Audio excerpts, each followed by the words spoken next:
Half a decade after the referendum, the economic hit to the UK caused by Brexit is becoming clearer. But it will be years before the true impact is understood. It has started already. You will have noticed it yourself. The pro-Brexit press is starting to write those articles we all knew were on the way. The British economy is not bouncing back from COVID and the lockdown. Oh no, this is a Brexit bonanza. Global Britain is booming, it seems, not because the constraints of COVID are coming to an end, but because we have left the EU.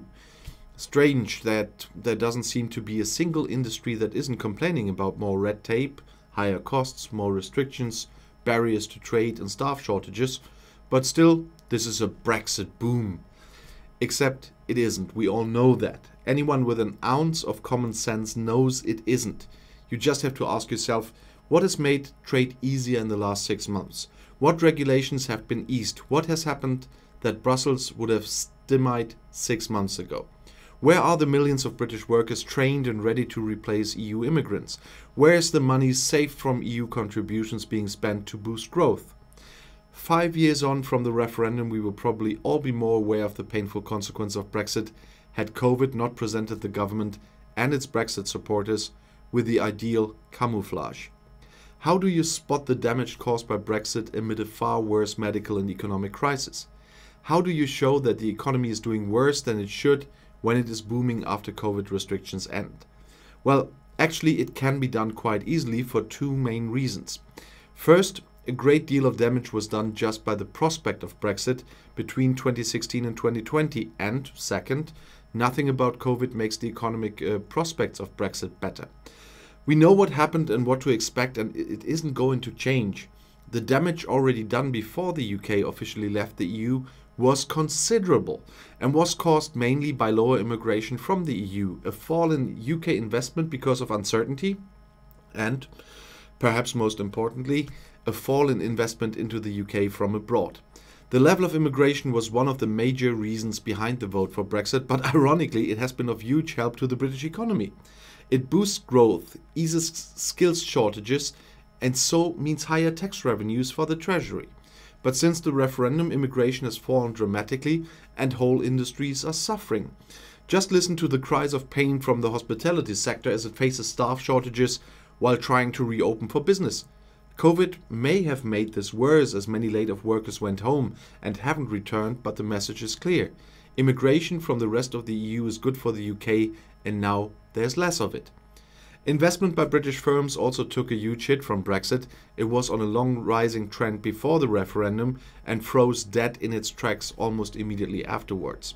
It was stuck at that level for 4 long years as uncertainty and confusion meant British business held back on tens of billions of pounds worth of investment every year. Lost investment means lost growth, lost jobs and lost taxes.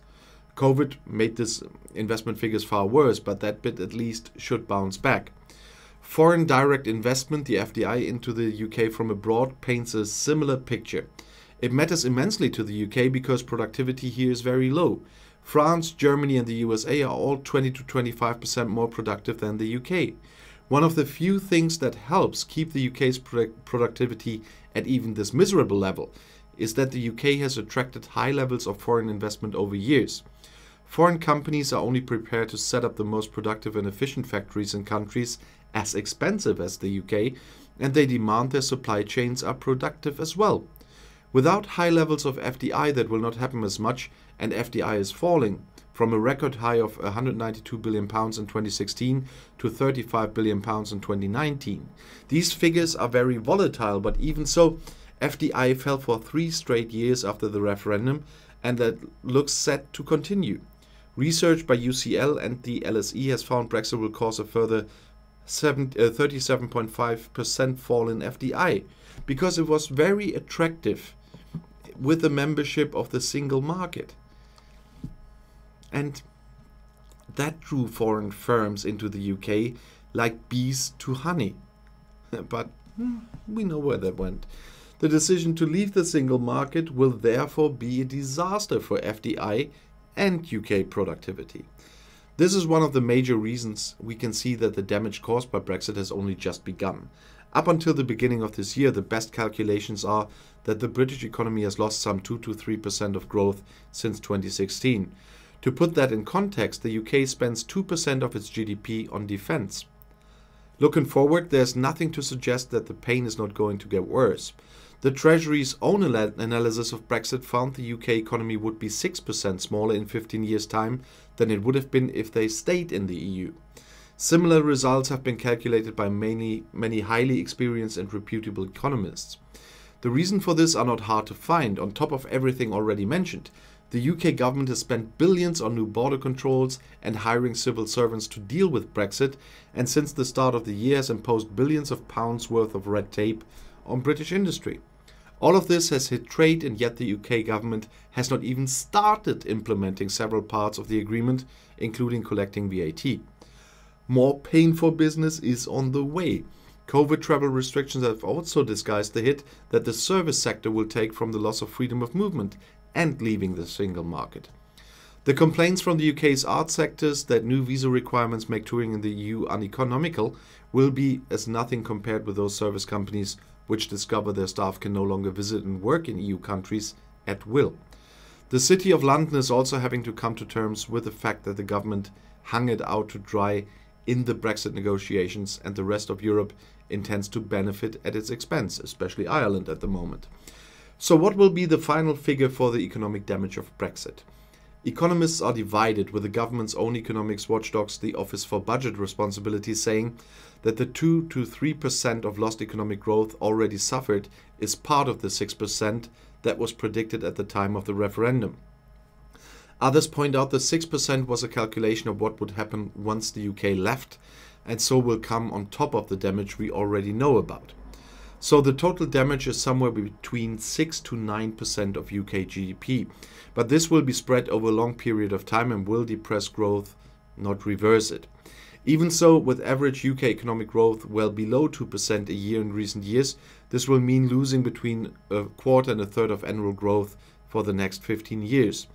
The huge bounce back from COVID will hide this for a year or so, but it's still there, still painful, and no amount of government misinformation and propaganda will change that. Remember, any benefits from new trade deals or replacing EU regulations with UK ones cannot possibly repair the damage done by leaving the single market. Just look at the recent trade deal announced with Norway, Iceland and Liechtenstein. It's worse than the one they had before as part of the EU. Strangely, the Norwegian government mentioned this, the British government didn't. One final thing, all these calculations are based on the EU staying as it is. Yet the EU has continually improved the single market and will hope to do so in future, especially in the area of services. For the UK, which is heavily dependent on its services sector, this is a tragedy. It would have gained enormously from staying in the single market and encouraging reforms. Now those improvements will be designed to benefit EU member states and most certainly not the UK, and they will, I'm quite sure, very well designed to support Ireland as well. And so many Brexiteers are always talking about Brexit benefits. Ireland in some sectors has huge losses, of course, because of Brexit. That's why they get the biggest share of the recovery fund of the EU. But other sectors really in Ireland really can talk about Brexit benefits. I'll see you in my next video. Auf Wiedersehen.